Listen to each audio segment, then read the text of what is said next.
Hello everyone, welcome back to my channel Shreshtha Kannada vlogs. ಎಲ್ಲರೂ ಹೇಗಿದ್ದೀರಾ? ನಾನಂತೂ ತುಂಬಾ ಚೆನ್ನಾಗಿದ್ದೀನಿ. ನೀವೆಲ್ಲ ಚೆನ್ನಾಗಿದ್ದೀರಾ ಅಂತ ಭಾವಿಸ್ತಾ ಈ ಒಂದು ವ್ಲಾಗ್ನ ಸ್ಟಾರ್ಟ್ ಮಾಡ್ತಾ ಇದ್ದೀನಿ. ಇವತ್ತಿನ ದಿನ ಅಂತೂ ಒಂದು ಸ್ಪೆಷಲ್ ಡೇ ಅಂತಲೇ ಹೇಳ್ಬೋದು. ಯಾಕಂದರೆ ವರಮಹಾಲಕ್ಷ್ಮಿ ಹಬ್ಬದ ಹಿಂದಿನ ದಿನ ನಮ್ಮದು ಪ್ರಿಪ್ರೇಷನ್ ಯಾವ ರೀತಿ ಇತ್ತು ಅಂತ ನಿಮ್ಮೆಲ್ಲರ ಜೊತೆ ಈ ವ್ಲಾಗ್ ಮುಖಾಂತರ ಶೇರ್ ಮಾಡ್ಕೊಳ್ತಾ ಇದ್ದೀನಿ. ಸೊ ಎಲ್ಲೂ ಸ್ಕಿಪ್ ಮಾಡ್ತೀರಾ, ಕೊನೆ ತನಕ ನೋಡಿ ಆಯಿತಾ. ನನ್ನ ಪ್ರಕಾರ ಏನಂದರೆ ಹಬ್ಬದ ದಿನಕ್ಕಿಂತ ಹಬ್ಬದ ಹಿಂದಿನ ದಿನವೇ ತುಂಬ ಒಂದು ಪ್ರಿಪ್ರೇಷನ್ಸ್ ಜಾಸ್ತಿ ಇರುತ್ತೆ ಅನಿಸುತ್ತೆ. ಹಬ್ಬದ ದಿನ ಒಂಥರ ಪ್ರಿಪ್ರೇಷನ್ಸ್ ಅಂದರೆ ಹಬ್ಬದ ಹಿಂದಿನ ದಿನ ತುಂಬಾ ಎಲ್ಲರೂ ಬ್ಯುಸಿಯಾಗಿರ್ತಾರೆ. ಸೊ ಪ್ರತಿ ವರ್ಷವೂ ಹಬ್ಬದ ಹಿಂದಿನ ದಿನ ಅಂತೂ ನಾನು ಫುಲ್ಲು ಮಾರ್ನಿಂಗ್ ಟಿಲ್ ಮಿಡ್ ನೈಟ್ವರೆಗೂ ತುಂಬ ಬ್ಯುಸಿ ಇರ್ತೀನಿ. ಯಾಕಂದರೆ ಒಂದು ಮನೆಯಲ್ಲಿ ಅಲ್ಲ, ನನಗೆ ಅಮ್ಮ ಮನೆಯಲ್ಲಿ ನಮ್ಮ ಮನೇಲಿ ಎರಡೂ ಮನೆಯಲ್ಲೂ ಪ್ರಿಪ್ರೇಷನ್ಸ್ ಮಾಡ್ಕೋಬೇಕಾಗುತ್ತೆ. ಅದಕ್ಕೆ ಸ್ವಲ್ಪ 2 ಮನೆಯದು ಮಾಡಬೇಕಾಗಿರೋದ್ರಿಂದ ಸ್ವಲ್ಪ ಟೈಮ್ ಕನ್ಸ್ಯೂಮಿಂಗ್ ಇರುತ್ತೆ. ಸೊ ಇವತ್ತು ಮಕ್ಕಳಿಗೆ ಸ್ಕೂಲ್ ಇದೆ, ಅವರೆಲ್ಲ ಸ್ಕೂಲ್ಗೆ ಹೋದರು. ನಾನು ಬೆಳಗ್ಗೆ ಬ್ರೇಕ್ಫಾಸ್ಟ್ಗೆ ಚಿತ್ರಾನ್ನ ಮಾಡ್ಕೊಂಡಿದ್ದೆ. ಸ್ವಲ್ಪ ನೆಂಚ್ಕೊಳ್ಳೋಕ್ಕೆ ಚಕ್ಲಿ ಮಾಡಿದ್ನಲ್ಲ, ಅದನ್ನೇ ಹಾಕ್ಕೊಂಡು ತಿಂತಾಯಿದ್ದೀನಿ. ಸೊ ಇವಾಗ ಕ್ವಿಕ್ಕಾಗಿ ನಮ್ಮ ಮನೇಲಿರುವಂಥ ವರಮಹಾಲಕ್ಷ್ಮಿ ದೇವಿಯ ಮುಖವಾಡಕ್ಕೆ ಅಲಂಕಾರ ಮಾಡ್ಕೊಳ್ಳೋಣ ಅಂತ. ಸೊ ಮುಂಚಿನ ದಿನವೇ ಇದನ್ನು ಮಾಡಿಟ್ಕೊಂಡ್ರೆ ನೆಕ್ಸ್ಟ್ ಡೇ ಪೂಜೆ ಬೇಗ ಮಾಡೋದಕ್ಕೆ ಹೆಲ್ಪ್ ಆಗುತ್ತೆ. ಇಲ್ಲ ಅವತ್ತೇ ಕೂತ್ಕೊಂಡು ಎಲ್ಲ ಅಲಂಕಾರ ಮಾಡ್ತೀವಿ ಅಂದರೆ ತುಂಬ ಡಿಲೇ ಆಗಿಬಿಡುತ್ತೆ. ಸೊ ಯೂಶ್ವಲಿ ನಾನು ನಾಳೆ ಹಬ್ಬ ಅಂದರೆ ಇವತ್ತೇ ಮುಖವಾಡಕ್ಕೆಲ್ಲ ಅಂದರೆ ಅರಿಶಿನ ಕುಂಕುಮ ಮತ್ತು ಕಾಡಿಗೆ ಎಲ್ಲ ಇಟ್ಟು ರೆಡಿ ಮಾಡ್ಕೊಳ್ತೀನಿ. ಸೊ ಇದಕ್ಕೆ ನಾನು ಯೂಸ್ ಮಾಡ್ಕೊಂಡಿರೋವಂಥ ಐಟಮ್ಸ್ ಅಂದರೆ ಫಸ್ಟು ತುಪ್ಪ ಇರುತ್ತಲ್ವ, ಅದನ್ನು ಎಲ್ಲಿ ನಮಗೆ ಅರಿಶಿನ ಹಾಕಬೇಕು ಅಂತ ಇದ್ದೀವೋ ಅಲ್ಲೆಲ್ಲ ಅದನ್ನು ತುಪ್ಪನ ಸವರ್ಕೋಬೇಕು. ಅದ್ರ ಮೇಲೆ ಸ್ಪ್ರೇ ಮಾಡಬೇಕು, ಅಂದರೆ ಸ್ಪ್ರಿಂಕಲ್ ಮಾಡ್ಕೋಬೇಕು ಈ ಒಂದು ಅರಿಶಿನ ಪುಡಿನ. ಸೊ ಆ ಥರ ಮಾಡೋದ್ರಿಂದ ಏನಾಗುತ್ತೆ ಅಂದರೆ ನೀರಲ್ಲಿ ಇಟ್ಕೊಂಡ್ರೆ ಒಂದು ಸ್ವಲ್ಪ ಅದು ಸ್ವಲ್ಪ ಹೊತ್ತು ಡ್ರೈ ಆದಮೇಲೆ ಉದುರೋಗುವಂಥ ಚಾನ್ಸಸ್ ಇರುತ್ತೆ. ಅದೇ ತುಪ್ಪ ಬಳ್ಕೊಂಡು ಇಲ್ಲ ಬೆಣ್ಣೆ ಬಳ್ಕೊಂಡು ಅದ್ರ ಮೇಲೆ ನೀವು ಸ್ಪ್ರಿಂಕಲ್ ಮಾಡಿದ್ರೆ ಅರಿಶಿನ ಅದು ಜಾಸ್ತಿ ಹೊತ್ತು ಹಂಗೆ ಇರುತ್ತೆ. ಸೊ ಇಲ್ಲಿ ನನ್ನ ಹಣೆಗೆ ಕೆನ್ನೆಗೆ ಎಲ್ಲ ಅರಿಶಿನ ನಾನು ಪೇಸ್ಟ್ ಮಾಡಿರೋದು ಬಂತು ತುಪ್ಪ ಸವರಿರೋ ಅಂಥ ಪ್ಲೇಸಲ್ಲಿ. ನೆಕ್ಸ್ಟು ಬಿಂದಿಗೆ ನಾನು ಒಂದು ಮಾಮೂಲಿ ದೊಡ್ಡವರೆಲ್ಲ ಇಟ್ಕೊಳ್ತಾರಲ್ಲ ಸ್ಟಿಕ್ಕರ್ ಪ್ಯಾಕೆಟ್ಸಲ್ಲಿ ಬಿಂದಿ ಬರುತ್ತಲ್ವ, ದೊಡ್ಡ ಬಿಂದಿ, ಅದಕ್ಕೆ ಸ್ವಲ್ಪ ಕುಂಕುಮನ ಪೇಸ್ಟ್ ಮಾಡಿ ಇಲ್ಲಿ ದೇವ್ರಿಗೆ ಇಟ್ಟಿದ್ದೀನಿ. ನೆಕ್ಸ್ಟು ಐಲೈನರ್ ತೊಗೊಂಡು ಅದು ಕಣ್ಣಿಗೆ ಕಾಡಿಗೆ ಥರ ಎಲ್ಲ ನೀಟಾಗಿ ಹೈಲೈಟ್ಸ್ ಮಾಡ್ಕೊಳ್ತಾ ಇದ್ದೀನಿ. ಸೊ ನಾನು ಲಿಪ್ಸ್ಟಿಕ್ ಇಂಥದ್ದೆಲ್ಲ ಏನೂ ಯೂಸ್ ಮಾಡಲ್ಲ, ಜಸ್ಟ್ ಕುಂಕುಮ ಇದೆಯಲ್ವ ಅದನ್ನೇ ನಾನು ಲಿಪ್ಸ್ಗೆ ಸಹ ಲಿಪ್ಸ್ಟಿಕ್ ಥರ ಇಡ್ತೀನಿ. ಸೊ ಇದರಿಂದ ಏನಂದರೆ ಏನು ಕೆಮಿಕಲ್ಸ್ಗೆ ದೇವ್ರಿಗೆ ಅರ್ಪಣೆ ಮಾಡೋದು ಇಲ್ದಿರಾಗುತ್ತೆ. ಮತ್ತು ಇಲ್ಲಿ ಯೂಸ್ ಮಾಡ್ತಿರೋಂಥ ಅರಿಶಿನ ಕುಂಕುಮ ಸಹ ನಾನು ಆರ್ಗ್ಯಾನಿಕ್ಕೇ ಯೂಸ್ ಮಾಡ್ತೀನಿ. ನಮ್ಮದು ಆರ್ಗ್ಯಾನಿಕ್ ಶಾಪ್ ಇರೋದ್ರಿಂದ ನಾನು ಶಾಪಲ್ಲಿ ಇರೋವಂಥ ಐಟಮ್ಸ್ನ ಯೂಸ್ ಮಾಡಿ ಇಲ್ಲಿ ದೇವರಿಗೆ ಅಲಂಕಾರ ಮಾಡ್ತಾಯಿದ್ದೀನಿ. ಸೊ ಇದೊಂಥರ ಗುಡ್ ವೈಬ್ಸ್ ಇರುತ್ತೆ. ಅಂದರೆ ಹಬ್ಬದ ಮುಂಚಿನ ದಿನ ದೇವ್ರ ಮುಖನ ಅಲಂಕಾರ ಮಾಡೋದ್ರಿಂದನೇ ನನಗೊಂಥರ ತುಂಬ ಖುಷಿ ಅನಿಸುತ್ತೆ ಈ ಒಂದು ಪಾರ್ಟು. ಸೊ ಇವಾಗ ಅಲಂಕಾರ ಎಲ್ಲ ಮುಗಿದಿದೆ, ನೋಡಿ ಯಾವ ರೀತಿ ಕಾಣ್ತಿದೆ ನಮ್ಮ ಮನೆ ವರಮಹಾಲಕ್ಷ್ಮಿ ದೇವಿ ಅಂತ. ಸೊ ನೆಕ್ಸ್ಟು ವಿಷ್ಣು ಕಳಶಕ್ಕೆ ವಿಷ್ಣುವಿಂದು ತೆಂಗಿನಕಾಯಿನೆಲ್ಲ ಅಲಂಕಾರ ಮಾಡ್ಕೊಳ್ತಾ ಇದ್ದೀನಿ. ಅಂದರೆ ಯೂಶ್ವಲಿ ವೀಳ್ಯದೆಲೆ ಇರುತ್ತಲ್ವ, ವೀಳ್ಯದೆಲೆಯಲ್ಲಿ ಒಂದು ನಾಮ ಥರ ಕಟ್ ಮಾಡಿ ಇದ್ರ ಮೇಲೆ ತಿಲಕ ಥರ ಇಡ್ಬೋದು.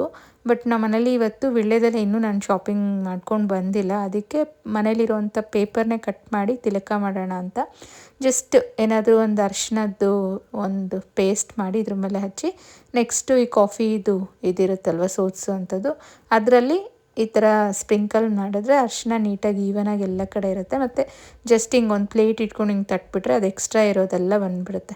ಆ್ಯಕ್ಚುಲಿ ಈ ಪಾರ್ಟ್ನ ನಾವು ಇನ್ನೂ ನೀಟಾಗಿ ಮಾಡ್ಕೋಬೇಕು, ಅಂದರೆ ಚಾಕೋಲೆಲ್ಲ ನೀಟಾಗಿ ಅದ್ರ ಮೇಲೆ ಇರೋ ನಾರೆಲ್ಲ ತೆಗೆದು, ಬಟ್ ನಂಗೆ ಅಷ್ಟು ಟೈಮ್ ಇಲ್ಲ.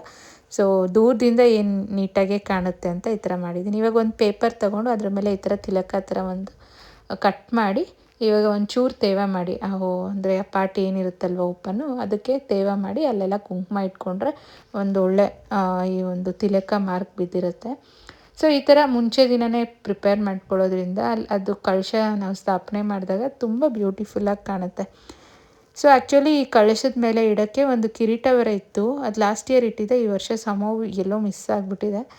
ಸೊ ಹಂಗೂ ಇವಾಗ ಹೆಂಗೂ ಶಾಪಿಂಗ್ ಹೋಗ್ತಾ ಇದ್ದೀನಲ್ವ, ಅಲ್ಲೇನಾದ್ರು ಸಿಕ್ಕಿದ್ರೆ ತರೋಣ ಅಂದ್ಕೊಂಡಿದ್ದೀನಿ, ನೋಡಬೇಕು ಏನಾಗುತ್ತೆ ಅಂತ. ಸೊ ಬಟ್ ಈ ತಿಲಕ ಮಾತ್ರ ಇಟ್ರೇನು ಚೆನ್ನಾಗೇ ಇರುತ್ತೆ. ತುಂಬಾ ಬ್ಯೂಟಿಫುಲ್ಲಾಗಿ ಬಂತು. ನೋಡಿ ಎಷ್ಟು ಚೆನ್ನಾಗಿ ಬಂದಿದೆ. ಸೊ ಯೂಶ್ವಲಿ ಯಾವುದೇ ಒಂದು ಕಳಶಕ್ಕಾಗಲಿ ಅರಿಶಿನ ಕುಂಕುಮ ಅದರಲ್ಲಿ ಡೆಕೋರೇಟ್ ಮಾಡಿದ್ರೇ ಅದು ತುಂಬ ಒಂಥರ ಕಳೆಯಾಗಿ ಲಕ್ಷಣವಾಗಿರುತ್ತೆ. ಸೊ ಇವಾಗ ಎರಡೂ ರೆಡಿ ಮಾಡಿದ್ದಾಯಿತು. ನೆಕ್ಸ್ಟು ಇನ್ನು ಸಂಜೆ ಡೆಕೋರೇಷನ್ಗೆ ಏನೇನು ಬೇಕು ಅಂತ ಇವಾಗ ನಿಮ್ಗೆ ತೋರಿಸ್ತೀನಿ. ಈ ರೂಮ್ಸ್ ಜಾಸ್ತಿ ನಾನು ವ್ಲಾಗ್ಸಲ್ಲಿ ಆ್ಯಡ್ ಮಾಡಿರಲ್ಲ, ಮಕ್ಕಳ ರೂಮ್ ಇದು. ಸಂಹವ್ ಯಾಕೋ ಈ ರೂಮಿಗೆ ಬಂದಾಗ ನಾನು ಏನೂ ಅಂಥ ಕೆಲಸ ಮಾಡಲ್ಲ, ಅದರಿಂದ ಅದು ಆ್ಯಡ್ ಮಾಡೋಕ್ಕೆ ಚಾನ್ಸೇ ಇಲ್ಲ. ಜಾಸ್ತಿ ಮಾಸ್ಟರ್ ಬೆಡ್ರೂಮು, ಲಿವಿಂಗ್ ರೂಮೇ ತೋರಿಸಿರ್ತೀನಿ, ಮ್ಯಾಕ್ಸಿಮಮ್ ಕಿಚನ್, ಈ ಮೂರೇ ತೋರಿಸ್ತೀನಿ. ಆ್ಯಕ್ಚುಲಿ ನಮ್ಮದು 2 BHK ಹೌದು, ಇದು ಬಂದು ಕಿಡ್ಸ್ ರೂಮು. ಸೊ ಈ ವ್ಲಾಗಲ್ಲಿ ತೋರಿಸ್ಬಿಡೋಣ ಒಂದು ಸಲ ಹೆಂಗಿದೆ ಕಿಡ್ಸ್ ರೂಮು ಅಂತ ಇಲ್ಲಿ ತೋರಿಸ್ತಾ ಇದ್ದೀನಿ. ಸೊ ಈ ಒಂದು ಕಾಟ್ ಏನಿದೆಯಲ್ವ ಇವಾಗ ನಾನು ತೋರಿಸ್ತಾ ಇರೋದು, ಇದ್ರ ಕೆಳಗಡೆ ಫುಲ್ ಸ್ಟೋರೇಜ್ ಮಾಡಿಸ್ಕೊಂಡಿದ್ದೀನಿ ನಾನು. ಸೊ ನೀವೇನಾದರೂ ಮನೆ ಕಟ್ಟಿ ವುಡ್ ವರ್ಕ್ ಮಾಡಬೇಕಂದ್ರೆ ಇದಂತೂ ತುಂಬಾ ಯೂಸ್ಫುಲ್ ಆಗುತ್ತೆ. ಈ ಥರ ಕಾಟ್ಸ್ಗೆ ನೀವು ಅಂಡರ್ ಕಾಟ್ಸ್ನ ಸ್ಟೋರೇಜಿಂಗ್ ಮಾಡ್ಕೊಳ್ಳಿ. ಇಲ್ಲೆಲ್ಲ ನಾನು ವರಮಹಾಲಕ್ಷ್ಮಿ ಹಬ್ಬಕ್ಕೆ, ಬರ್ಡೇಸ್ಗೆ ಎಲ್ಲ ಬೇಕಾಗಿರೋವಂಥ ಡೆಕೋರೇಷನ್ ಐಟಮ್ಸ್ನೆಲ್ಲ ಇಲ್ಲಿ ನಾನು ಆರ್ಗನೈಸ್ ಮಾಡಿಟ್ಟಿದ್ದೀನಿ. ಸೊ ಇವಾಗ ನೋಡ್ತಾ ಇರೋದು ಒಂದು ಸೈಡ್ ಫುಲ್ಲು ನೋಡಿ ಕಲರ್ಫುಲ್ ಮ್ಯಾಟ್ಸು, ಎಲ್ಲ ಥರ ಕಲರ್ಸು ಮ್ಯಾಟ್ಸ್. ಈ ವರ್ಷ ತರಿಸಿರೋದು ಮ್ಯಾಟ್ ಬಂದು ಪರ್ಪಲು, ಇದು ಮೇಲೇ ಇಟ್ಟಿದ್ದೀನಿ. ಲಾಸ್ಟ್ ಇಯರ್ದು ಗ್ರೀನ್ ತರಿಸಿದ್ನಲ್ಲ ಅದನ್ನು ನೋಡಿ ಪಕ್ಕ ಇಟ್ಟಿದ್ದೀನಿ. ಸೊ ಈ ಥರ ಒಂದ್ರ ಮೇಲೆ ಒಂದು ಇಟ್ಟಿರ್ತೀನಿ. ಸೊ ಯಾವುದೇ ಒಂದು ಸೆಲೆಬ್ರೇಷನ್ಸಿಗೆ ಬೇಕಾಗಿರೋವಂಥ ಒಂದು ಐಟಮ್ಸು, ರಿಟರ್ನ್ ಗಿಫ್ಟ್ಸು ಎಲ್ಲ ನಾನು ಇಲ್ಲೇ ಸ್ಟೋರ್ ಮಾಡಿಟ್ಟಿದ್ದೀನಿ. ಇದೆಲ್ಲ ಒಂದು ಕಡೆ ಮ್ಯಾಟ್ಸ್ ಅಂದರೆ, ಇನ್ನೊಂದು ಕಡೆ ಬ್ಯಾಕ್ ಡ್ರಾಪ್ ಕ್ಲಾತ್ಸು. ಈ ಸಲ ಪರ್ಪಲ್ ತರಿಸಿರೋದು ಈ ಥರ ಒಂದ್ರ ಮೇಲೆ ಒಂದು ಇಟ್ಟಿದ್ದೀನಿ. ಸೊ ದಟ್ ಎಲ್ಲ ಒಂದೇ ಕಡೆ ಇರೋದ್ರಿಂದ ಇವತ್ತು ಕ್ವಿಕ್ಕಾಗಿ ಬಂದು ಎಲ್ಲ ಒಂದೇ ಸಲ ತೆಗೆದು ನಾನು ಡೆಕೋರೇಷನ್ ಮಾಡ್ಕೊಂಬಿಡ್ಬೋದು, ಕ್ವಿಕ್ಕಾಗಿ ಆಗುತ್ತೆ. ಸೊ ಈ ವರ್ಷ ತರಿಸಿರೋಂಥ ರಿಟರ್ನ್ ಗಿಫ್ಟ್ಸ್ನೆಲ್ಲ ಇಲ್ಲೇ ಇಟ್ಟಿದ್ದೀನಿ. ನೆಕ್ಸ್ಟು ಫ್ಲವರ್ಸು ಮತ್ತು ಡೆಕೋರೇಷನ್ಸ್ಗೆ ಯೂಸ್ ಮಾಡೋವಂಥ ಬ್ಯಾಕ್ ಡ್ರಾಪ್ ಐಟಮ್ಸು, ಕರ್ಟನ್ಸು ಪ್ರತಿಯೊಂದೂ ಈ ಥರ ಒಂದು ಕಾಟನ್ ಬಾಕ್ಸಲ್ಲಿ ಹಾಕಿ ಇಟ್ಟಿರ್ತೀನಿ. ಸೊ ದಟ್ ನನಗೆ ಗೊತ್ತಿರುತ್ತೆ ಇಟ್ಟಿರ್ತೀನಿ ಅಂತ. ಇದು ಬಂದು ಪೀಠ ಈ ಸಲ ಕಳಶ ಕೂಡ್ಸೋಕ್ಕೆ ತಂದಿರೋದು, ಅದನ್ನು ನಾನು ಎಲ್ಲೂ ನಿಮ್ಗೆ ಶೇರ್ ಮಾಡಿಲ್ಲ. ನೆಕ್ಸ್ಟ್ ವ್ಲಾಗಲ್ಲಿ ಲಕ್ಷ್ಮಿ ಕೂಡ್ಸೋವಾಗ ಶೇರ್ ಮಾಡ್ತೀನಿ, ಆಯಿತಾ. ಸೊ ಈ ಥರ ಪ್ರತಿಯೊಂದು ಐಟಮ್ನು ನಾನು ಇಲ್ಲಿ ಆರ್ಗನೈಸ್ ಮಾಡಿ ಇಟ್ಟಿರ್ತೀನಿ. ತುಂಬ ಜನ ಕೇಳ್ತಿರ್ತೀರ, ನೀವು ಪ್ರತಿ ವರ್ಷ ಒಂದೊಂದು ಥರ ಮಾಡ್ತೀರಲ್ವ, ಅದೆಲ್ಲ ಪೈಲಪ್ ಆಗಿ ಜಾಸ್ತಿ ಐಟಮ್ಸ್ ಆಗೋಗಲ್ವಾ ಅಂತ. ನೋಡಿ ಇನ್ನೂ ಇಷ್ಟು ಖಾಲಿ ಇದೆ, ಇನ್ನೂ ಒಂದು 2-3 ವರ್ಷ ಮಾಡಿದ್ರೂ ನಾನು ಅಲ್ಲಿ ಸ್ಟೋರೇಜ್ ಮಾಡೋಷ್ಟು ಸ್ಪೇಸ್ ಇದೆ. ಸೊ ನೆಕ್ಸ್ಟ್ ಇವಾಗ ನಾಳೆ ಫೋಟೋಸ್ಗೆ ಎಲ್ಲ ಹಾಕೋಕ್ಕೆ ಹಾರ ಎಲ್ಲ ಕುಣಿಸಿಡ್ತಾಯಿದ್ದೀನಿ ಫ್ಲವರ್ಸ್ನ ಯೂಸ್ ಮಾಡಿಕೊಂಡು. ಸೊ ಯೂಶ್ವಲಿ ವರಮಹಾಲಕ್ಷ್ಮಿ ಹಬ್ಬಕ್ಕೆ ಎಲ್ಲ ಫೋಟೋಸ್ಗೂ ನಾನು ಹಾರ ಹಾಕೋಕ್ಕೆ ತುಂಬ ಇಷ್ಟ ಆಗುತ್ತೆ. ವರಮಹಾಲಕ್ಷ್ಮಿ ಹಬ್ಬ ಅಂತಲೇ ಅಲ್ಲ, ಯಾವುದೇ ಒಂದು ಹಬ್ಬ ಆಗಲಿ ದೇವ್ರ ಮನೆಯಲ್ಲೂ ಸ್ವಲ್ಪ ಅಲಂಕಾರ ಚೆನ್ನಾಗಿ ಮಾಡಿದ್ರೆ ಅದೊಂಥರ ಗುಡ್ ವೈಬ್ಸ್ ಇರುತ್ತೆ. ಸೊ ಯೂಶ್ವಲಿ ನಾನು ಹಬ್ಬದ ದಿನ ಗೋಧೂಳಿ ಲಗ್ನದಲ್ಲಿ ದೇವ್ರ ಮನೆಯಲ್ಲಿ ಪೂಜೆ ಮುಗಿಸ್ಬಿಡ್ತೀನಿ. ಯಾಕಂದರೆ ಮಕ್ಕಳೆಲ್ಲ ಎದ್ದಿರಲ್ಲ, ಅಷ್ಟು ಬೇಗ ಎಲ್ಲ ಅವರು ಪೂಜೆಗೆ ಎಲ್ಲ ಇನ್ವಾಲ್ವ್ ಮಾಡೋಕ್ಕಾಗಲ್ಲ. ಅದಕ್ಕೆ ನಾನೇನು ಮಾಡ್ತೀನಿ ಅಂದರೆ ಅರ್ಲಿ ಮಾರ್ನಿಂಗ್ ಪೂಜೆ, ದೇವ್ರ ಮನೆಯಲ್ಲಿ ಲಕ್ಷ್ಮಿ ಇದೆ ಅದನ್ನು ಪೂಜೆ ಮಾಡಿ ನೆಕ್ಸ್ಟು ಮಕ್ಕಳನ್ನೆಲ್ಲ ಕೂರಿಸ್ಕೊಂಡು ಮಧ್ಯಾಹ್ನ ಇಲ್ಲಾಂದರೆ ಒಂದು 10 o'clock ಮೇಲೆ ಪೂಜೆ ಮಾಡ್ತೀನಿ.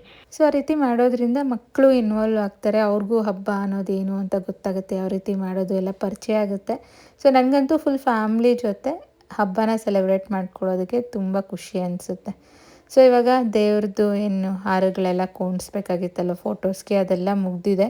ಅಷ್ಟರಲ್ಲಿ ಅಮ್ಮನೂ ಫೋನ್ ಮಾಡಿದ್ರು ಎಷ್ಟೊತ್ತಿಗೆ ಬರ್ತೀಯಾ ಅಂತ. ಇನ್ನು ಅಮ್ಮ ಮನೇಲೂ ಇನ್ನೂ ಸ್ಯಾರಿ ಡ್ರೇಪಿಂಗ್ ಎಲ್ಲ ಮಾಡಿಲ್ಲ. ಮುಂಚೆ ಎಲ್ಲ ಸ್ವಲ್ಪ ಬೇಗನೆ ಹೋಗಿ ಮಾಡಿಕೊಟ್ಬಿಡ್ತಾಯಿದ್ದೆ, ಬಟ್ ಈ ವರ್ಷ ಆಗಲಿಲ್ಲ. ಅದಕ್ಕೆ ಇವತ್ತೇ ಹೋಗಿ ಮಾಡಿಕೊಡೋಣ ಅಂತ ಇವಾಗ ಅಮ್ಮ ಮನೆಗೆ ಬಂದಿದ್ದೀನಿ. ಅಮ್ಮನೂ ಎಲ್ಲ ಕ್ಲೀನಿಂಗ್ ಮಾಡ್ತಾಯಿದ್ರು ನಾನು ಹೋಗೋಷ್ಟರಲ್ಲಿ, ಬೆಳ್ಳಿ ಐಟಮ್ಸ್ ಎಲ್ಲ. ಇವತ್ತಂತೂ ನನ್ನ ತಮ್ಮ ಕಾಳು ಎಳಿತಾನೆ ಇದ್ದೆ. ನೋಡು ಇದೇ ಲಾಸ್ಟ್ ವರ್ಷ ನನ್ನ ಸ್ಯಾರಿ ಎಲ್ಲ ಉಡಿಸ್ಕೊಡೋದು, ನೆಕ್ಸ್ಟ್ ಇಯರ್ ಅಷ್ಟರಲ್ಲಿ ಮದುವೆ ಆಗಿ ನಿಮ್ಮ ವೈಫ್ ಬಂದು ಇದೆಲ್ಲ ಮಾಡಬೇಕು ಅಂತ. ಸೊ ನನ್ನ ತಮ್ಮ ಹೇಳ್ತಾ ಇದ್ದ, ಮದುವೆ ನೋಡೋಕ್ಕೆ ಹುಡುಗಿನ ನೋಡೋಕ್ಕೆ ಹೋದಾಗ ಫಸ್ಟ್ ಕಂಡೀಷನ್ ಹೇಳ್ತೀನಿ, ದೇವ್ರಿಗೆ ಸ್ಯಾರಿ ಉಡ್ಸೋಕ್ಕೆ ಬಂದರೆ ಮಾತ್ರನೇ ನನ್ನ ಮದುವೆ ಆಗೋದು ನಿನ್ನ ಅಂತ ಕಂಡೀಷನ್ಸ್ ಹಾಕಿ ಹೋಗಿ ಹೆಣ್ಣು ನೋಡ್ತೀನಿ ಅಂತ. ಅದಕ್ಕೆ ಅಮ್ಮ ನಗ್ತಾಯಿದ್ರು. ಸೊ ಈ ಥರ ಅಮ್ಮ ಮನೆಗೆ ಬಂದಾಗಂತೂ ನಾನು ನನ್ನ ತಮ್ಮ ಜಗಳ ಆಡ್ತಾನೆ ಇರ್ತೀವಿ, ಅದು ಇದು ಹೇಳ್ಕೊಂಡು. ಸೊ ನಾನು ತುಂಬ ದಪ್ಪ ಆಗ್ಬಿಟ್ಟಿದ್ದೀನಿ ಅಂತ ನನ್ನ ತಮ್ಮನೂ ಕಾಲು ಎಳಿತಾ ಇದ್ದ, ಏನು ತಿಂತಾ ಇದೆಯಾ, ಏನಕ್ಕೆ ದಪ್ಪ ಆಗ್ತಾ ಇದೆಯಾ ಅಂತ. ಸೊ ಫೈನಲಿ ಇಲ್ಲಿ ಸ್ಯಾರಿ ಡ್ರೇಪಿಂಗ್ ಎಲ್ಲ ಮುಗ್ದಿದೆ. ಅಮ್ಮ ಮನೇಲಿ ತುಂಬ ಚೆನ್ನಾಗಿ ಬಂತು ದೇವಿದು ಸ್ಯಾರಿ ಡ್ರೇಪಿಂಗ್ ಎಲ್ಲ ಮುಗಿಸಿದ್ಮೇಲೆ ನೆಕ್ಸ್ಟು ಸ್ವಲ್ಪ ಮುಖವಾಡ ಇದೆಲ್ಲ ಡೆಕೋರೇಟ್ ಮಾಡಿಕೊಡಮ್ಮ ಅಂದರು. ಸೊ ಇವಾಗ ನಾನು ತೋರಿಸ್ತಾ ಇರೋದು ಬಂದು ನಮ್ಮಮ್ಮ ಈ ವರ್ಷ ವರಮಹಾಲಕ್ಷ್ಮಿಗೆ ತೊಗೊಂಡಿರೋವಂಥ ಒಂದು ಕಳಶ ಸೆಟ್ಟು. ಅಂದರೆ ಬೆಳ್ಳಿ ಚೊಂಬು ಮತ್ತು ವೀಳ್ಯದೆಲೆ ಪ್ಲಸ್ ತೆಂಗಿನಕಾಯಿ. ನನಗಂತೂ ಸಖತ್ ಕ್ಯೂಟಾಗಿ ತುಂಬ ಚೆನ್ನಾಗಿದೆ ಅಂತ ಅನ್ನಿಸ್ತು. ಅದರದ್ದು ಬಿಲ್ ಮಿಸ್ ಆಗಿಬಿಟ್ಟಿದೆ, ಇಲ್ಲಾಂದರೆ ಅದು ಎಷ್ಟು ಗ್ರಾಮ್ಸ್ ಇದೆ ಅಂತ ನಾನು ನಿಮ್ಮ ಜೊತೆ ಶೇರ್ ಮಾಡ್ಕೋಬೋದಿತ್ತು.